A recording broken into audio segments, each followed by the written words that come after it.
I still remember the first morning when the old wooden door of my parents' house swung open, creaking sharply as if to remind me, "You're back, Amanda, but this house was never truly yours." I'm Amanda Clark, 35 years old, a pediatric nurse and single mother to 10-year-old twins, Jack and Emma. I had just gone through a divorce that dragged on for over a year, ending a 12-year marriage I thought would be my forever anchor. But in the end, it left me with a cold void in my heart and a pile of bills stacking up on the kitchen table. Divorce at 35 isn't just about losing a husband. It meant losing financial stability, a home, and most painfully, the belief that my parents would be there to welcome me with open arms as a safe haven. Yet when everything crumbled, I had no choice but to bring Jack and Emma back to my childhood home, a small suburban house where I'd learned to stay silent when my parents smiled at my younger brother Stephen, while only reminding me of my responsibilities. The day we moved back, autumn was in full bloom. The maple leaves in the backyard glowed red, painting the sky, the air crisp, the sky clear as if mocking my weary heart. Jack and Emma giggled as they saw leaves covering the porch, eagerly collecting them to press into their notebooks, while I saw only a layer of faded yellow blanketing old, unhealed memories. For the kids, moving in with their grandparents was a new adventure. For me, it was like returning to an old battlefield where I'd been sidelined time and again. My father, Richard, still carried the stern demeanor of a man convinced every decision he made was right. My mother, Martha, was gentler, but her warmth was often reserved for Stephen, and now for his child, not for me or my kids. When I led Jack and Emma into the living room, where the beige sofa still sat in its old spot, my mother came to hug them, her eyes beaming. But when she turned to me, her smile faltered, replaced by a voice trying to sound kind. "Only temporary, okay? Until you're stable again." Those words sounded like a promise, but to me they felt like a suspended sentence, with the condition of living on borrowed time. From childhood, Stephen was the center of every meal, every family gathering. I was the responsible child, always reminded, "You're older, you have to let your brother have his way." But Stephen was never expected to yield anything in return. When I studied hard and earned a scholarship to nursing school, my parents only said, "Good, that's your duty." But when Stephen dropped out of college to start a tech business with their money, they called it admirable boldness. That cycle repeated endlessly until I grew used to being seen as the stable, self-sufficient one, while Stephen was always coddled. So when I brought my kids back, I braced myself for things to be tough. But I didn't expect the old injustices to resurface so quickly. My parents had cleared out the old study to make it a bedroom for Jack and Emma, a cramped space just big enough for 2 single beds and a desk. I was put in the guest room, where every painting and shelf still screamed, "Outsider." "It's just temporary, Amanda," my father repeated as if to drive the point deeper into my heart, "until you're back on your feet." I smiled, thanked them, but inside, I laughed bitterly. Back on my feet? When had I ever been allowed to fall? I always had to stand tall, even when my heart was shattered, even when my kids looked at me with frightened eyes the day they witnessed their parents' divorce. I was grateful for my parents' help, truly. Without this roof, my kids and I might have had nowhere to go in those first months after the divorce. But that gratitude came with unease. When would they remind me again that I was only borrowing the house I grew up in? Jack and Emma didn't seem to notice. They were happy to have their grandparents, a big backyard to play in, and full family dinners. I watched quietly, glad for them, but afraid that soon they'd feel the same favoritism I'd endured. I returned to this house hoping to build a new start for the three of us. But I didn't expect that, just a few months later, everything would turn into a nightmare. When my kids were pushed to the cold basement because my parents believed their golden grandchild deserved better. And unexpectedly, that nightmare led me to a decision that changed my life. If you've ever been torn between gratitude and self-respect, between a safe haven and injustice, you'd understand how I felt. What would you do in my place? Stay silent to keep the peace, or stand up to protect your kids? Share your thoughts in the comments, because I believe this story resonates not just with me, but with anyone who's faced favoritism in their own family. Someone once told me, "Time heals all wounds." But when those wounds are repeatedly scratched open, time becomes an accomplice. Returning to my childhood home, I realized the cracks in my relationship with my parents had never healed. They were just waiting to widen. I wasn't naive enough to think that coming back with two kids after a failure would suddenly make my parents see me fairly, but deep down I hoped, even just a little, that after all these years, they'd treat me differently. Sadly, that hope was quickly crushed. The first day Stephen visited after we moved back, my mother practically ran to the door to greet him. Her smile was so bright it momentarily disoriented me. I wondered, has she ever looked at me that way? Stephen didn't come alone. He brought Melissa, his petite, elegant wife, dressed casually yet exuding sophistication. In an instant, the cramped living room turned lively, as if a theater troupe had arrived. My mother busied herself pouring drinks and setting out pastries, while my father turned on the TV for Stephen's favorite basketball game. I quietly pulled Jack and Emma to a corner, hiding my discomfort behind a forced smile. When Melissa brought out their newborn Ethan, the world seemed to stop. My parents swarmed around, praising everything from his eyes to his hands, his hair to his meaningless babbles. I glanced at my kids. Jack pursed his lips, and Emma lowered her head. I recognized that look. It was mine from years ago. In that moment, buried memories flooded back. I remembered my 12th birthday. I wanted a simple blue cake. But because Stephen had a baseball game that day, my party was postponed, turned into a celebration. For Stephen. I sat in a corner, watching a tiny candle flicker on a cupcake my mother bought as an afterthought. I remembered getting A's in science, and my father only nodded. Good, that's your duty. But when Stephen got a C+ in gym, the whole family celebrated as if he'd won an Olympic gold medal. When I got into nursing school, my mother only said, "Study, but don't forget to help your brother." But when Stephen dropped out to start a business with their money, they called it daring vision. It's funny, people say responsibility is a virtue, but in this house, being responsible meant not needing care. Now returning, it felt like history repeating itself. When Jack and Emma shared their high test scores, my mother only hummed and turned to cuddle Ethan. I cooked dinner after a long shift, and my father only picked Stephen's favorite dish, chatting about his business. I became nearly invisible in the kitchen I'd spent hours in. Once I tried joking. If I quit my job tomorrow to start a company, would you fund me? My father looked at me sternly. Be realistic, Amanda. Nursing is stable, good for your kids. Don't dream too big. I smirked. So only Stephen was allowed to dream. I knew I couldn't waste time wallowing in resentment. I had Jack and Emma. They needed a mother who was alert, protective, and guiding. So I swallowed the bitterness, took on as many shifts as I could, both to save money and to avoid witnessing my parents' blatant favoritism. But what worried me was that my kids were starting to notice. I saw Jack grow quieter, hiding his drawings in his desk instead of showing them off. Emma, once so bold, sighed and asked questions that pierced my heart. Mom, why do Grandma and Grandpa love Ethan more than us? I could only hug her, soothing. It's not like that. They're just excited about the new baby. But even I didn't believe my own words. They say history repeats itself. And it did. I saw my childhood self in Jack and Emma's sad eyes. And I knew, if I did nothing, this cycle would destroy their childhood, just as it had once crushed mine. What I didn't expect was that the favoritism wouldn't stop at comparisons or looks.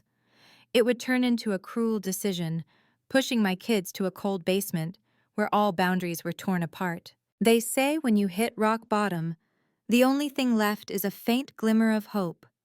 I didn't believe that until, in my parents' tiny bathroom, amid the familiar musty smell and the hum of an old water heater, I created a small beacon for myself and my kids, the only light strong enough to pull us out of those dark days. I called it the Freedom Savings Chart.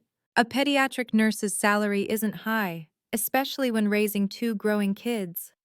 12-hour shifts at the children's hospital left my legs leaden, but thinking of a home of our own gave me the energy to keep going. Each payday, I set aside a small, almost laughable amount into an envelope labeled Future. I taped it to the bathroom wall, where Jack and Emma could see it every morning while brushing their teeth. On it, I drew a little house with glowing windows and scrawled, "By year's end, we'll have our own home." To adults, it might seem childish, but to two kids repeatedly pushed aside, it was a treasure map pointing to a promised land. I remember the first evening I showed them the Freedom Savings chart. Look, I pointed to the envelope and the crooked house I'd drawn. This is where we'll live by next Christmas. Emma frowned, skeptical. Are you sure, Mom? A real house, not Grandma and Grandpa's? I nodded, keeping my voice firm despite the tremble in my heart. A real house, our own. Jack, always the worrier, stared at me before nodding slightly.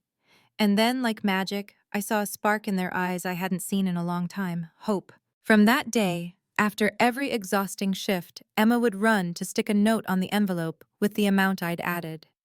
Jack drew more details on our dream house, a tree in the yard, a puppy by the door, a colorful room. You could say they were the ones breathing life into that lifeless chart. But nurturing that hope came at a cost. Day shifts, night shifts, weekend shifts. I took them all. Some days, I was so tired I fell asleep at my desk, only to be woken by a concerned colleague. Amanda, you can't keep burning yourself out like this, my coworker Nancy warned. I only smiled, voice hoarse. I don't have a choice. The price of hope wasn't just aching feet or a sore back. It was the growing distance between me and my parents. They started to complain. You're working day and night, not helping around the house. Your duty as a child is to care for your parents, not just chase money. I didn't argue. I only thought, I've been taking care of this family my whole childhood.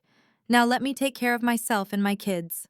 The irony was, my parents never asked why I was working myself to the bone. They only saw Stephen in his sharp suit, boasting about grand business deals, and beamed with pride. Meanwhile, I came home at midnight in my worn hospital scrubs and stained white shoes, unnoticed. Once my father looked at me and sighed. Why make life so hard, Amanda? If you'd chosen an easier job, your husband wouldn't have left. I smirked, wondering if he meant nursing or my very existence, but I said nothing. Arguing with him was like arguing with the brick wall in the backyard. The only thing keeping me from collapsing was Jack and Emma. They grew alongside that savings chart. Emma started helping me cook, saying, "Don't worry, Mom, when we have our new house, I'll make the kitchen the prettiest for you." Jack, once so shy, began sharing his dreams. He wanted a room to hang his drawings without fear of them being taken down. Their innocent words fueled me. I started to believe that, for the first time in years, our little family could escape the shadow of the past. Our glimmer of hope grew clearer. I thought, just a few more months, and everything would change. But I didn't know that while I was building our future penny by penny, my parents and Stephen were quietly preparing a blow that would shatter our present. Some moments change a family's entire dynamic. Sometimes it's not a big fight or a tearful crisis. Sometimes it's just the arrival of a tiny being, and suddenly the world revolves around them, leaving everyone else behind. For me, that moment was named Ethan, Stephen and Melissa's son. I remember the day Stephen called my mother, his voice brimming with excitement. "Mom, my son's born!" Less than an hour later, my parents were gone, bags in hand like they were off on a long vacation. I'd just finished an exhausting shift, and Jack and Emma were waiting for dinner. But clearly, that news trumped everything else. When my parents returned after 2 days on duty at the maternity hospital, they were more energized than ever. My mother recounted every detail about Ethan, from how he gripped her finger to his cry, like an angel singing. I chuckled. If angels cried, heaven would be a noisy place. Within a week, my parents announced they'd turn the dining room into Ethan's room. I was stunned. But Stephen and Melissa have their own house? My father adjusted his glasses, voice proud. You wouldn't understand, Amanda. When our golden grandchild visits, he needs his own space. It's our duty as grandparents. I wanted to ask, what about your duty to Jack and Emma, to the grandchildren who've lived here for nearly 2 years? But I knew the question would only exhaust me. In days, the dining room, once warm with the smell of roast chicken and clinking cutlery, became a luxury nursery. A brand new crib, an electronic rocker, a bear-shaped humidifier, all neatly arranged. The kicker? Stephen could easily afford these for his son in his 4-bedroom house. But why buy twice when grandparents were ready to turn their home into a free toy store? As Ethan became the brightest star in the family universe, Jack and Emma were pushed out of orbit. That Christmas, the tree sparkled with colorful gifts. Jack got a cheap set of colored pencils, Emma a small basketball without a hoop. Meanwhile, Ethan, barely 6 months old, received a flashy toy car worth a month's rent. Jack looked at me, eyes questioning but silent. Emma bit her lip, clearly holding back tears. I squeezed their hands, whispering, "Gifts don't matter as much as us having each other." It sounded profound, but even I felt its fragility, like paper in the wind. What hurt most wasn't the gifts. It was the comparisons, unintentional or not. "Ethan looks just like Stephen as a baby," my mother gushed. "That chin, that nose, identical." And Jack and Emma? They were always tied to their father, David, my ex-husband who left me. "Jack looks just like his dad," my father remarked as if discussing a species. "And Emma's temper? Definitely from her father's side." In their eyes, I was erased from the genetic equation. I didn't know whether to laugh or cry, but every time I heard those words, I saw my kids shrink, as if they knew they'd never measure up to Ethan. I told myself, "Stay calm, Amanda. Don't let the kids see your frustration." But how could I stay calm watching my daughter scolded for speaking too loudly, while Ethan's all-night cries were called an angel with personality? I started taking Jack and Emma out more, to the park, the library, or just movie nights in our cramped bedroom. I tried to create moments where they felt valued and heard. Ironically, in my parents' house, we had to hide in a corner to find fairness. I thought I could balance it. Let my parents indulge their blind love for their golden grandchild while shielding my kids from harm.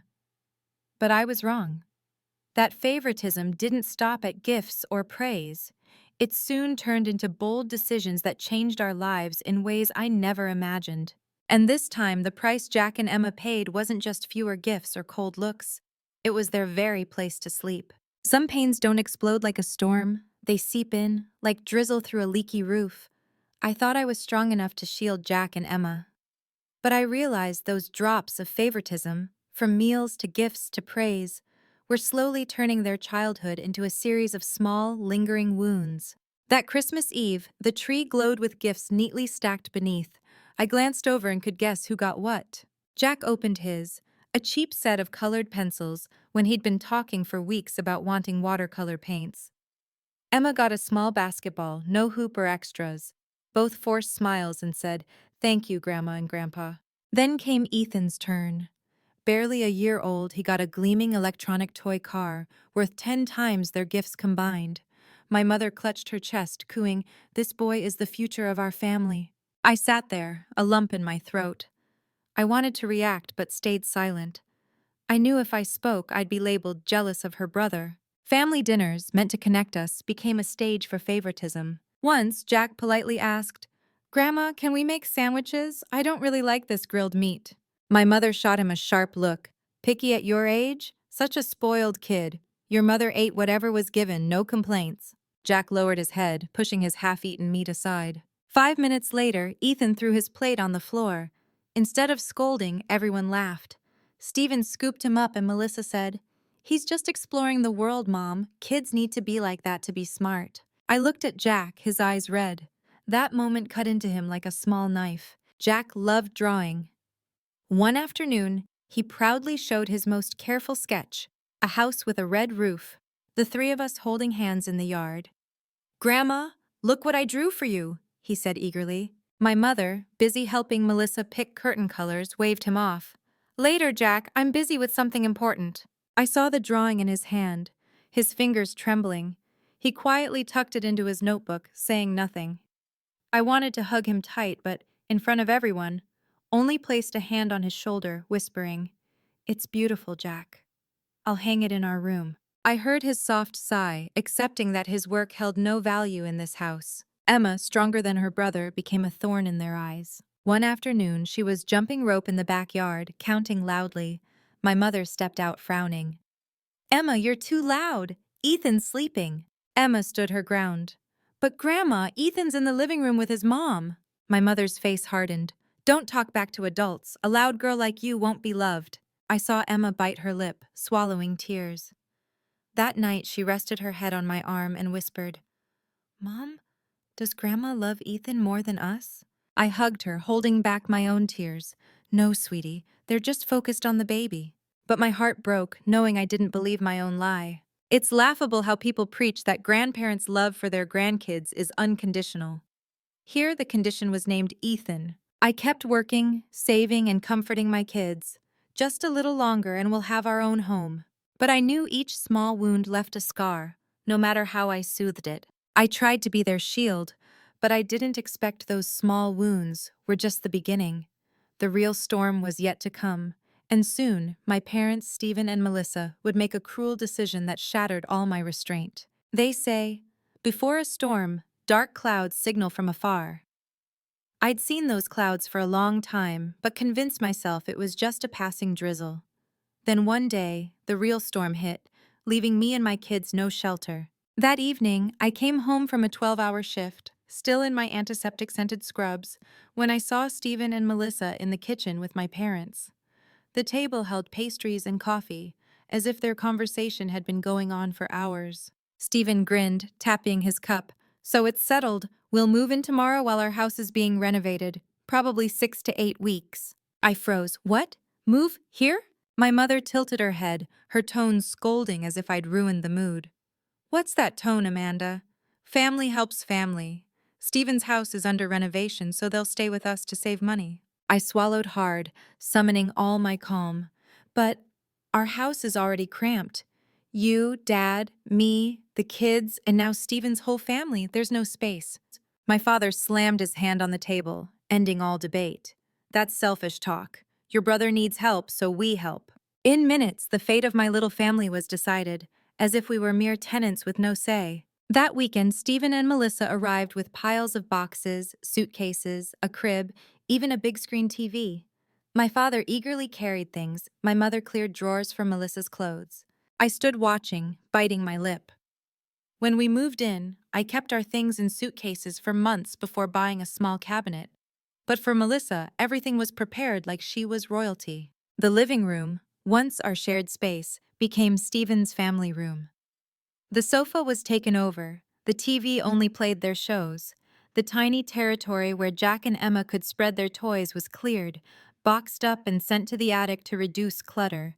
From the day Stephen's family moved in, compromise became the house's haunting refrain. Jack started drawing at the dining table, and my mother stopped him. "You need to make room for Ethan to play." Emma played music for a few minutes, and my father frowned. "Emma, the baby needs to sleep." Compromise. Even when they retreated to their room, their footsteps were criticized. "Walk softly, don't startle the baby." Each word hit me like a lash. Compromise was supposed to teach selflessness, but here it became a yoke, turning my kids into shadows tiptoeing in their own home. I knew if I reacted, I'd be labeled jealous, selfish. I was too used to being the responsible big sister. But this time was different. I saw Jack's eyes dim, heard Emma's sighs grow frequent. One night, as I turned off the light, Emma whispered, "Mom, are we bothering Grandma and Grandpa?" I hugged her, voice choking. "No, sweetheart, you're not wrong. Adults just forget fairness." I said it, but my heart shattered. I felt powerless watching my childhood history repeat in the two kids I loved most. The irony was, Stephen was rarely home. He was busy working, meeting friends, handling deals. Melissa and Ethan were the ones there most, meaning all the sacrifices Jack and Emma made weren't for Stephen, but for Melissa's comfort. Once I smiled bitterly to myself. If family helps family, why didn't anyone ask what my kids and I needed these past 2 years? But I stayed silent, knowing no one wanted to answer. I thought this storm was just a gust, that patience would see us through.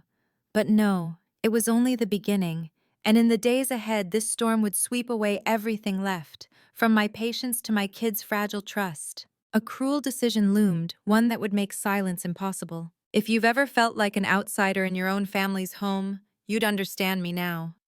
Should I keep quiet to maintain peace or stand up to protect my kids from this unfair imposition? Maybe you felt it too, watching blatant injustice unfold, wanting to fight back but trapped by the need to keep the peace.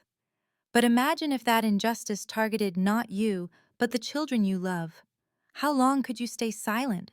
That was the question I asked myself as Jack and Emma's childhood was chipped away by the overt favoritism toward Ethan. One Friday afternoon, Jack ran home from school, clutching a drawing. He'd been chosen for a district art exhibition, a huge pride for a 10-year-old. "Mom, I want to put it on the fridge for everyone to see," he pleaded, eyes sparkling. I nodded, smiling. It was a rare moment of Jack's confidence. He taped the drawing right in the center of the fridge, the most visible spot. The next morning, when I walked into the kitchen, it was gone. In its place was a detailed schedule of Ethan's naps and feedings, with photos of him in a bare onesie. I froze, turning to my mother. "Mom, where's Jack's drawing?" She replied casually, "I put it away. Ethan's schedule is more important now. Babies need stability." My ears burned. So Jack's effort wasn't as important as a baby's nap time? Jack stood behind me, seeing it all. His eyes dropped, as if the drawing wasn't just removed from the fridge, but from his small sense of pride. If you've watched my previous videos, you know Emma is a strong kid, loving sports and music. She found joy in an old clarinet I bought from a thrift store, practicing daily. One afternoon, as she played her practice piece, Melissa stormed in, face scrunched. "The baby needs to sleep. That noise is too much." Emma flustered. "But I'm practicing at the time my teacher said." Melissa waved her off. "Schedules don't matter. That clarinet is just a hobby. Ethan's sleep is more important." My blood boiled. A hobby? Music helped Emma through our divorce, gave her confidence and strength. Yet for a few minutes of clarinet, she was forced to stop. Emma set the instrument down, lips trembling but refusing to cry. I knew that inside, her hurt had hardened into a heavy stone. Day by day, these small things piled up. Jack stopped showing his drawings, tucking them into his desk. Emma stopped playing her clarinet, letting it gather dust. They grew eerily quiet. I sat beside them, torn between heartache and anger. Heartache for their unfair treatment, anger at my powerlessness, only offering hollow comforts. "Just hold on, we'll have our own home soon." But inside, a fear grew. If this dragged on, their childhood would be ruined, just as mine was by the favoritism toward Stephen. I often wondered, am I too sensitive? Am I exaggerating? But each time I saw Jack's disappointed eyes or heard Emma's stifled sighs, I knew I wasn't imagining it. Favoritism wasn't trivial. It was a knife cutting into a child's self-worth, teaching them they weren't good enough, not special enough to be loved equally. And that, as a mother, was something I couldn't accept. I tried to endure, believing it would pass. But the repeated injustices became a breaking point. I realized that if I didn't act, I'd lose my kids. Not physically, but emotionally. What I didn't know was that things were about to get worse. One day, my parents and Stephen would make a decision so cruel it would force me to tear through all my silence. If you find this story getting intense and want to know what happens next, comment why. If you think it's just normal family drama, feel free to leave an N. Your input will tell me whether favoritism's small wounds are worth speaking out about. Some days, you think you've hit the limit of your patience, only for life to prove the bottom is deeper. The day my kids were pushed to the damp basement left a scar, not just in memory but in my pride as a mother. That day, the children's hospital was packed. I was mid-shift, holding patient charts, when my phone buzzed relentlessly. A text from Jack. "Mom, Grandma, Grandpa, and Uncle Stephen are moving our stuff to the basement." Then Emma. "Mom, I don't want to stay down here. It's damp and there are spiders." I froze, heart pounding. I called home. No answer. Helplessness tore through my chest. I begged a colleague to cover my shift and sped home, my mind reeling. They really dared to do this to their own grandchildren?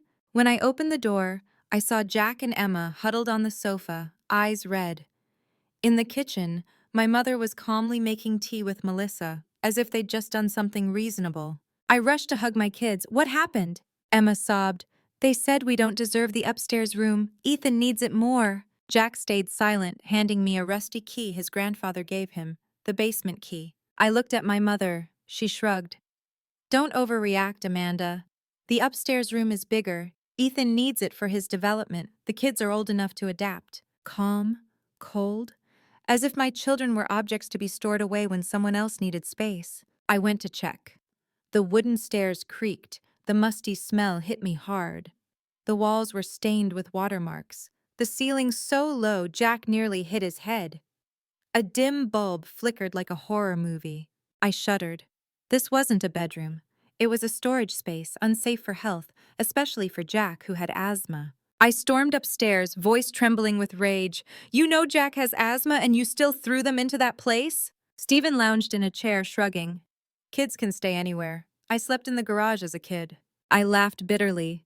Our garage had new wood floors and a heater. What does this basement have? Mold and rats. I looked at each face. My mother's coldness, my father busy hauling an old bed to the basement, Stephen's smirk, Melissa cradling Ethan like a queen on a throne. And my kids? They stood behind me, eyes confused, their small sense of worth trampled. In that moment, I knew staying silent would cost me not just my self-respect, but my kids' trust in me, the one person meant to protect them. I took a deep breath, facing my parents. If Ethan deserves the upstairs room, so do my kids. But since they're clearly never seen as deserving here, we're leaving. My father's voice hardened. Amanda, don't be dramatic. You owe this family a roof, owe us gratitude. I smiled, strangely calm. I'm grateful for the roof, but gratitude has limits.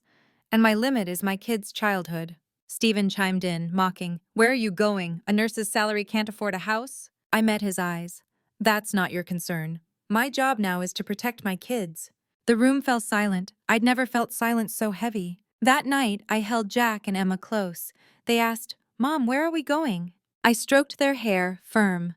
To a place where we're valued, our real home. I didn't know exactly where, but I knew staying was the true danger. Maybe you think I was reckless, leaving without a clear plan. But sometimes, peace isn't in bank accounts. It's in saying enough. And I knew that decision to leave would change everything, not just for me, but for those who thought I'd always bow my head. Someone once asked me, what moment changed your life? I didn't need to think long. It was that night, when I calmly declared I'd leave the house I grew up in. A simple statement, but it silenced the room like dousing a fire mid-party. Seeing Jack and Emma's things shoved into the basement, I knew staying silent would only hurt them more. I stood tall, no yelling, no tears, just a cold smile. You think I have no choice? I've been saving for 2 years. 3 weeks ago, I signed a lease for a new house. The room froze. My mother slammed her teacup down, splashing the tablecloth. My father's eyes widened. You did this behind our backs? I smirked. Behind your backs? I just didn't announce it, knowing you'd try to stop me. Jack and Emma, behind me, stared wide-eyed. It was their first time hearing my secret. In their eyes, I saw surprise and hope ignite. Stephen laughed, the arrogant laugh you'd recognize if you've seen my videos about our sibling dynamic. You? A nurse with a meager salary renting a house? What, a wooden box in a park? I turned, meeting his gaze. Stephen, at least that box would be mine, and my kids won't have to share it with contempt. Melissa clutched Ethan, her eyes mixed with irritation and unease. My father, as always, sided with his golden child. Amanda, you're too impulsive. Family is your anchor. Leaving like this is betrayal. I laughed, a dry sound that chilled even me. Betrayal? What do you call pushing your grandchildren to a moldy basement for family sacrifice? I didn't need to shout. My calm made the words heavier than any accusation. I knelt, hugging Jack and Emma. Go get your things, we're leaving tonight. Emma looked worried. Mom, what about our toys, our books? I nodded. Take what matters most, I'll handle the rest. I wanted them to know home isn't in things, it's where they're respected. As Jack and Emma ran upstairs, I stood in the living room facing my parents. My mother's eyes welled up, not from love for her grandchildren, but from wounded pride. Amanda, if you walk out tonight, don't expect to come back. I took a deep breath, replying simply, I don't plan to. Deep down, I knew that answer was the end of a relationship I'd tried too long to maintain. Jack and Emma came down, each with a small backpack. Emma carried her clarinet, once banned from playing. Jack clutched his art box and the exhibition drawing he'd hidden. They weren't just carrying things. They were carrying the parts of their souls this house had dismissed. We walked out. Outside, the wind howled through the maple trees. I held their hands, my heart aching yet relieved. That night, I didn't know exactly where we'd go. I only knew staying was the real danger. In the car, Emma whispered, Mom, where are we going? I glanced at the rearview mirror, seeing their young faces, scared yet hopeful. I smiled softly, to a place worthy of us. It wasn't just an answer for them. It was a vow to myself. For the first time in years, I felt light, as if I'd shed an invisible yoke. That night, we stayed in a colleague's small apartment. The three of us shared a mattress on the floor, but I'd never seen my kids sleep so peacefully. I knew this was just the start. Ahead lay challenges: money, housing, gossip. But at least we'd stepped out of the basement, literally and figuratively. And from here, a new journey began. They say, home is where the heart is. But after everything, I realized home isn't where I was born or raised. It's where Jack and Emma can breathe freely, laugh without being told to compromise. And finally, after so many days, I found that place, in a small, simple rented house filled with warmth. The day we moved in, the air was crisp. We had a few boxes, some suitcases, and basic furniture delivered. Yet stepping inside, we all paused. It wasn't big. The living room was tiny, just fitting an old sofa and a wooden coffee table. The kitchen was small, but sunlight poured through the window, making everything strangely bright. Above all, it was ours. No favors, no temporary conditions. Emma squealed, "Mom, look at the wooden stairs. I want to run up and see the bedroom." Jack hugged his art box, face glowing. "Mom, can I hang my drawings in my room?" I nodded, eyes stinging. "This is your home. You can do whatever you want."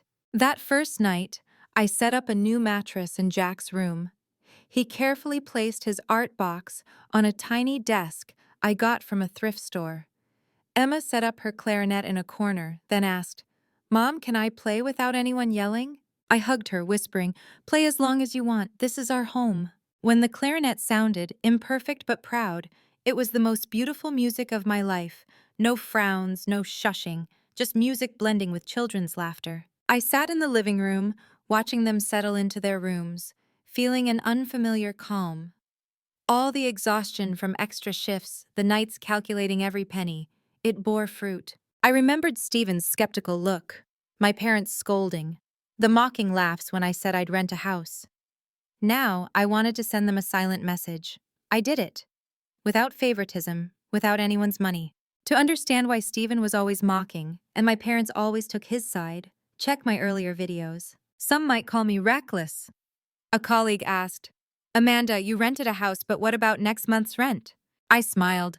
"I don't need to know a year from now. I just need to know my kids sleep peacefully tonight." Ironically, strangers sometimes care more than family. If you've seen my video about my sister, you'd understand.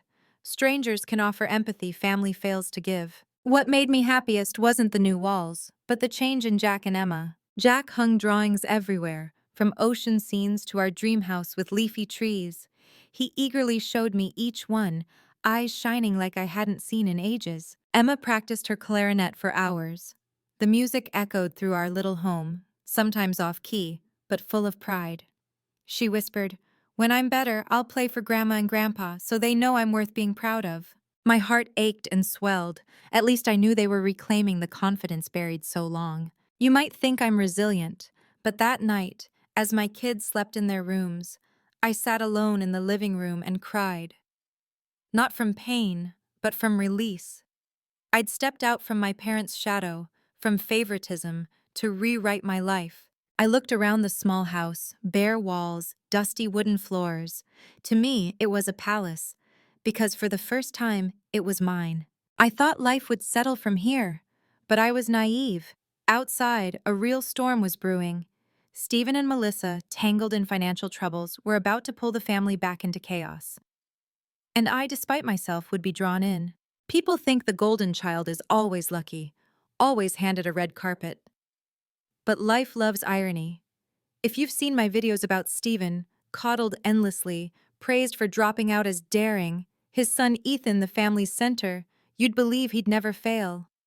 But trust me, those privileges were what made his first taste of failure so bitter. The news came on a gray, rainy afternoon.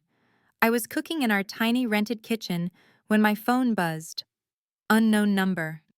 I answered, hearing Stephen's voice, shaky, unlike his usual confidence. "Amanda, the contractor ran off. Our money, it's gone." Their mansion renovation they bragged about had collapsed. The contractor vanished with most of their deposit. Materials were half bought, workers quit, leaving a mess of bricks and debris. For someone like me who pinches every penny, vetting contracts is instinct. But for Stephen, cushioned by our parents and lucky breaks, he never thought twice. I sighed. The irony, he finally learned a costly lesson. No one protects you forever but yourself. The scam led to mounting debts.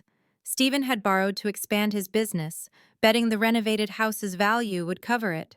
Now, with the house unfinished, debt loomed like a mountain. My parents, of course, panicked. Gone was the calm they showed when telling me, "You're on your own." They sold stocks to help temporarily, but it barely made a dent. The family plunged into chaos. I watched from afar, heart cold yet amused. When I left with suitcases, no one cared how I'd survive, but Stephen's stumble was the apocalypse. While Stephen wrestled with banks and legal contracts, Melissa struggled differently. She worked remotely to keep income, caring for Ethan nearly alone. No more cushy nursery at my parents' house, no one to take over chores. The pressure built. In rare hospital visits, she brought Ethan for checkups. I saw her dark circles, hands trembling as she signed forms. Her eyes were lost, like someone in a dark tunnel with no end. I recognized the signs: burnout, maybe early postpartum depression. As a pediatric nurse, I'd seen it before. But would anyone in the family admit it? Or would they keep pretending everything was fine, as long as the golden child and his wife never fell? I visited Stephen's house once, or rather, the abandoned construction site. Unplastered walls, dangling wires, dust coating the floor. Ethan sat in his stroller, eyes wide, while Stephen yelled into the phone with a lawyer. Melissa sat by the window, a shadow of herself. The scene choked me. This was the family that pushed my kids to the basement? The ones who mocked me for renting a house?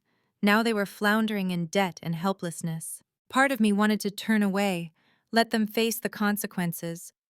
But another part, the mother who knew the abyss, whispered, "No one deserves to be completely abandoned, even if they were wrong. Forgiveness isn't easy, especially with fresh wounds."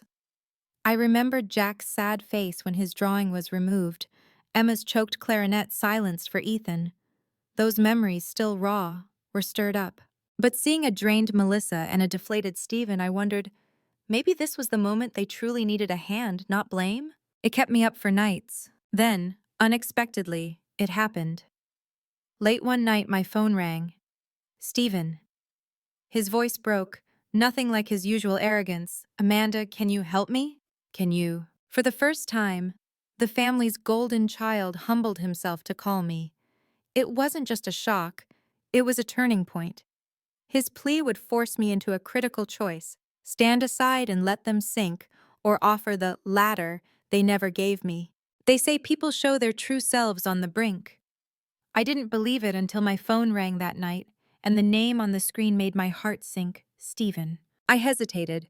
Memories flashed: biased dinners, Stephen's mocking laughs when I said I could provide for my kids, Jack's drooping eyes when his drawing was taken down. Should I answer? Then I thought, he's still my brother. I pressed accept. His voice came, hoarse, stripped of confidence. "Amanda, please help me. I was wrong." I froze. For the first time, Stephen admitted he was wrong, and to me. He spoke haltingly. The contractor fled. Banks were pressing. Melissa was too exhausted to get out of bed. The unfinished mansion was a money pit, and Ethan cried constantly in the tense air. I thought I could handle it. I thought Mom and Dad would fix everything like always. But now, his voice broke. I don't know what to do. I listened, bitterness rising. This was the truth.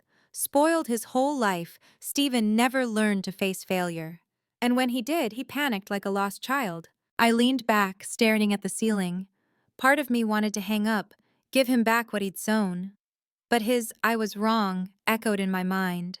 You might think forgiveness is weakness, but to me, forgiving, or at least listening, was proof of strength. Only those who've known pain know that turning away keeps the cycle going. Stephen, do you remember the day you and our parents sent Jack and Emma to the basement? I asked evenly. He was silent, then sighed. I remember, and I know it was wrong, but back then, I was only thinking of my son. I gave a dry laugh. Thinking of your son by trampling others' kids? Now do you know what it feels like to lose safety? To lose trust? He choked. I do. Amanda, don't abandon me. In that moment, I saw my brother not as the arrogant golden child, but as a broken, scared, desperate man. Stephen admitted Melissa was sinking. She couldn't even fake a smile anymore, barely had patience for Ethan. Once she said, "I wish we could be like Amanda." I was stunned. The woman who mocked my nursing job, called Emma's clarinet a hobby, now envied me, a single mom scraping by in a rented house. The irony, the independence others scorned was their dream when illusions shattered. I stayed silent. Stephen pressed, "Do you know any lawyers, anyone who can advise me?" I took a deep breath. I wouldn't throw money or dive into his debt, but I could give him what no one in our family ever gave me, a practical way out. "Okay, meet me at the hospital tomorrow. I'll introduce you to a lawyer who handles contractor fraud, and I'll send you a complaint form to start with." On the other end, Stephen sobbed. He didn't say more, just whispered, "Thank you." I hung up, sitting in my small living room. Outside, the wind whistled through the window. A strange feeling welled up, not triumph, not pain, but an odd relief. For the first time, the family's golden child fell from his imaginary throne. And for the first time, I saw my brother bow his head. I knew it wasn't over. One call was just the start. Tomorrow, facing him, offering help would bring more challenges. I'd have to choose. Help enough for them to stand, or risk becoming a crutch for someone who never learned to walk alone. Some moments force you to look in the mirror and ask, what kind of person do I want to be? The night after Stephen's desperate call, I sat for hours weighing that question. Retaliation, turning away and letting my brother and his golden family drown in debt, was tempting. But compassion, though hard to swallow, whispered that it was the path to my own peace. It's not easy to forgive. I still carried memories of Jack's drawing torn from the fridge, Emma's clarinet silenced for Ethan. I remembered my father's frowns, my mother's fake sighs, Stephen's mocking laughs. If I said I didn't want them to taste bitterness, I'd be lying. But watching Jack and Emma sleep peacefully in our new home, I asked, what lesson do I want to teach my kids? That when someone hurts us, we wait to strike back? Or that true strength lies in helping, wisely, without being used again? The answer came slowly but clearly. I chose compassion. The next morning, I met Stephen at a cafe near the hospital. He arrived late, disheveled, shirt wrinkled, a far cry from the polished brother my parents adored. "Amanda, thank you for coming," he said softly, voice hoarse. I sipped my coffee, keeping my tone calm. "I'll help, but you need to understand. I'm not an endless lifeline." He nodded, head bowed. For the first time, Stephen listened without interrupting. I gave him the card of a lawyer I knew from the hospital, experienced with contractor scams. "This person can help. Be ready. It won't be easy, but you have a chance to recover some money." Stephen took the card, hands trembling. For him, seeking a lawyer himself was unthinkable. Then I opened my laptop, pulling up a PDF, a complaint form, and detailed guide I'd prepared last night. I emailed it to him. "Here's the template. Fill in the details, submit it to the Construction Oversight Agency. It'll pressure them to act." His eyes lit up, seeing a spark in the ashes. I didn't stop there. I placed another printout on the table. "This is a childcare schedule I made. 1 week, Mom and Dad take 2 days, you and Melissa split the rest." Stephen frowned. "You made this too?" I nodded, smirking. "Yes, because clearly without a plan, it'll all fall on Melissa, and you'll hide behind work." He froze but didn't argue. I saw another crack in his arrogance. Before leaving, I handed him a small bag with old baby items from Jack and Emma, a plastic high chair, some newborn clothes. "Not because you can't afford them," I said, "but to remind you parenting is a long journey, not just bragging when things go well." Stephen took it, eyes red. He didn't say thanks, just nodded, but I knew it was genuine. On the way home, I reflected, I didn't save Stephen. I gave him tools to stand up. Compassion doesn't mean letting yourself be used. It means setting boundaries. I'd been dismissed, sidelined, but now I held the balance, and I chose to teach my brother a lesson through clarity, not revenge. I thought that was enough, but helping someone is like opening a door you didn't anticipate. By giving Stephen that ladder, I didn't expect it would lead the whole family to a bigger conversation, where long-hidden truths would surface. People think change comes from a big event, a raging storm. But sometimes it starts with tears. And I never thought I'd sit in a room watching Stephen and Melissa sob like lost children, admitting mistakes they once brushed off. That day, we met at my parents' house, the first time since I gave Stephen the lawyer, the complaint form, and that ladder. The air was strange. No more of Stephen's boastful laughs or Melissa's polished demeanor. They sat across from me, hands clasped, eyes red. Stephen spoke first, voice trembling. "Amanda, we've decided to go to marriage counseling." I froze. The brother who thought only weaklings need help was now admitting his marriage needed a professional. Melissa nodded, tears streaming. "I'm exhausted, and I know if I keep pretending to be strong, I'll lose everything. I... I'm sorry, Amanda." I paused, letting her words sink in. This was the first time Melissa apologized, after mocking my nursing job, dismissing Emma's clarinet, casually removing Jack's drawing. The bitterness lingered, but alongside it, I felt relief. At least, I wasn't the only one seeing the truth anymore. "I don't need you to grovel," I said slowly. "I just need you to understand. No one has the right to build their happiness on others' pain." My parents, Martha and Richard, sat quietly. I glanced over, seeing my mother wipe tears, my father leaning back, face uneasy. I knew what they were thinking. They weren't used to seeing their prized son cry, or their responsible daughter become the family's anchor. My mother whispered, "Amanda, I didn't expect. You'd still help your brother despite..." She trailed off. I knew what she meant, despite how he treated you. I smiled bitterly, because I know a family isn't strong by spoiling one child. It's strong when everyone carries the load. My father frowned, ready to argue, but stayed silent. Maybe he knew I was right. In that moment, I realized not just Stephen and Melissa were changing. My parents' walls of stubbornness were cracking. I didn't expect them to suddenly become perfectly fair grandparents. But I saw, for the first time, shame in their eyes, and from shame hope could grow. Hope. Stephen turned to me, voice choked. "Amanda, thank you.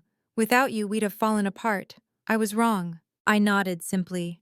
Being wrong doesn't matter. What matters is what you do after. I admit, part of me found it amusing.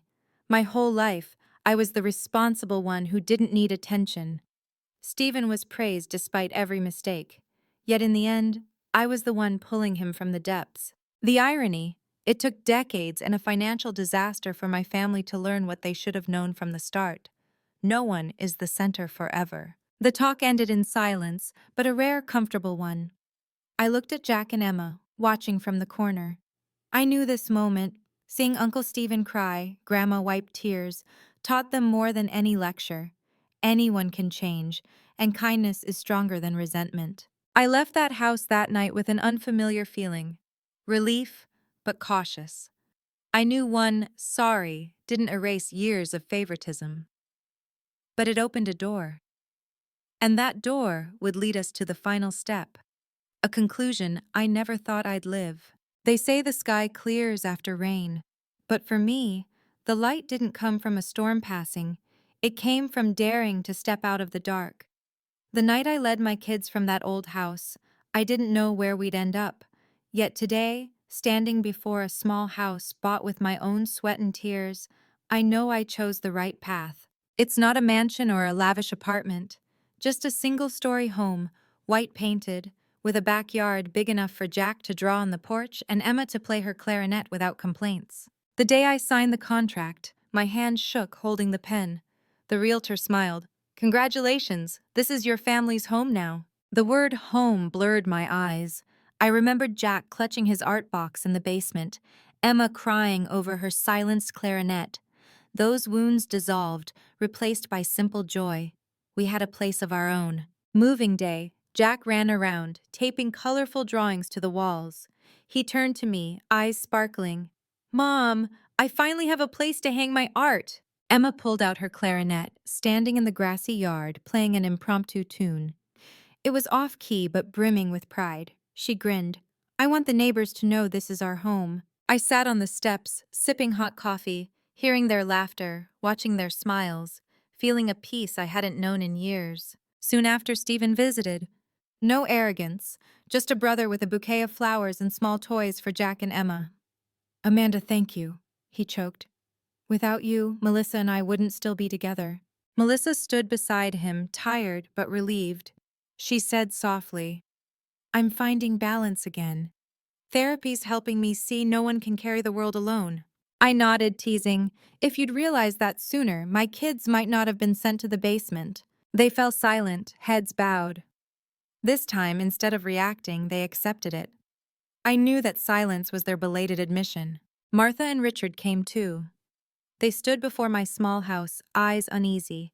My father said, "Amanda, you really did it." A simple sentence, but to me, it was the first time he acknowledged me beyond the responsible one. My mother teared up. "You were right. A family can't keep spoiling one child."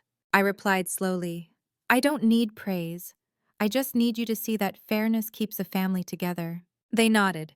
I knew the change wasn't complete, but it was a start. When they left, I sat alone in my new living room. On the wall, Jack's drawing and Emma's clarinet hung side by side, testaments to what we'd overcome. I thought of the long road, from being dismissed, pushed to the basement, to standing up and leaving. I realized my strength wasn't resentment, but love for my kids. That love led me here. I smiled to myself. A real family isn't about who's loved most. It's about who thinks of each other in tough times. Looking back, I see clearly. The most important thing in a family isn't who's loved more, but who's ready to share and lift others when hardship strikes. From being overlooked, sent to the basement, to buying our own small home, I learned fairness and respect are the true foundation of happiness. Jack and Emma grew up knowing a person's worth isn't tied to favoritism, but to holding on to self-respect. Stephen and Melissa learned humility and gratitude, and my parents finally understood. Family isn't about spoiling one child, but making room for all. I share this story not to complain, but to remind us that anyone can change, and sometimes courage is as simple as walking away to find a home you deserve. Outro, 200 words. Maybe, as we reach the end of this story, you and I both realize one truth: no family is perfect.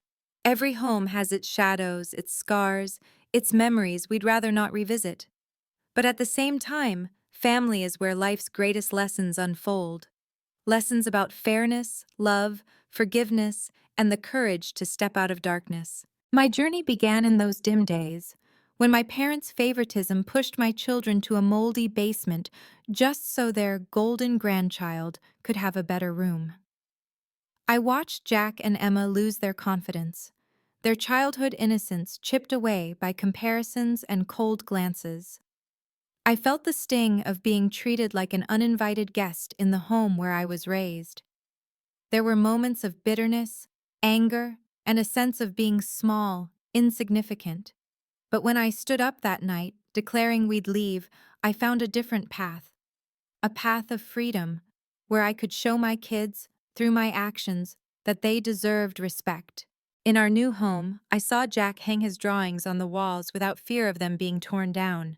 I heard Emma play her clarinet, her notes ringing free without anyone scolding her for being too loud.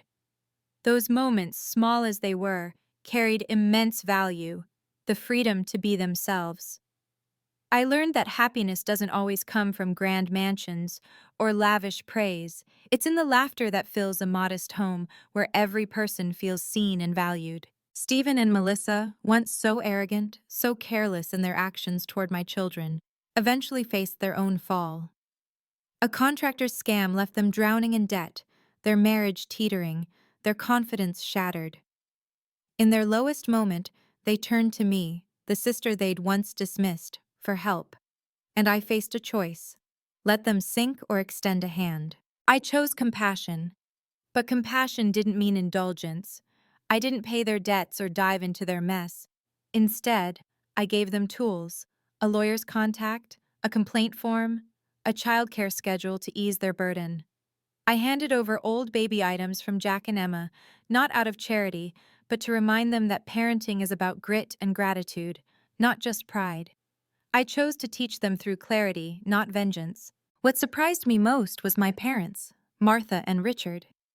For years they'd favored Stephen, seeing me as the responsible one, who didn't need attention. But when they saw me help those who'd hurt me, their stubborn walls began to crack. They stood in my small home, eyes uneasy, and admitted, we were wrong.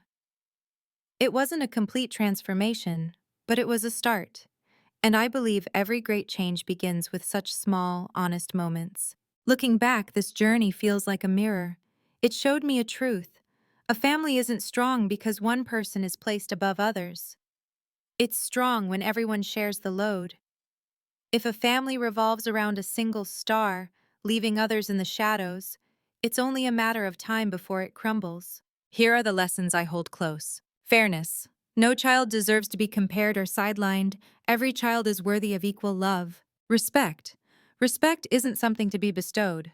It's about recognizing each person's value, no matter how small they seem. Compassion. Forgiveness doesn't mean forgetting or allowing harm to continue. It's about freeing yourself from resentment and teaching others through wisdom, not spite. Courage.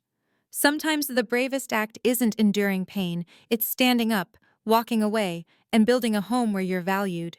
I share this story not to dwell on grievances or point fingers.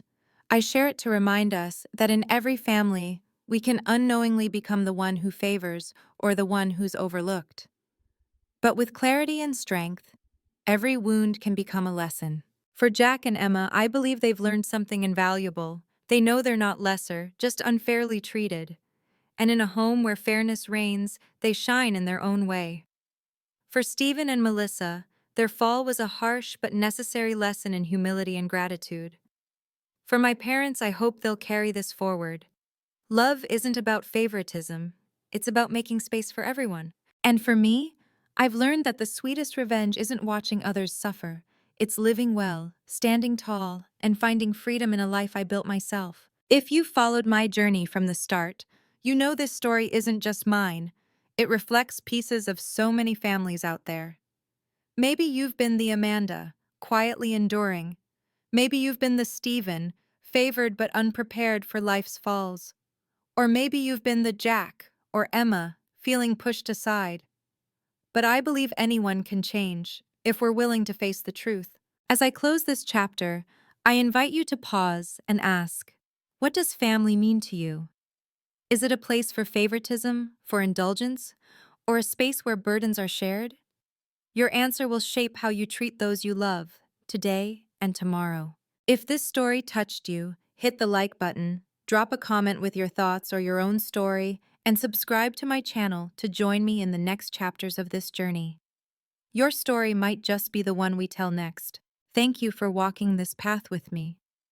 I hope you find, in this story, not just pain or anger, but faith that a true family is where fairness and love coexist.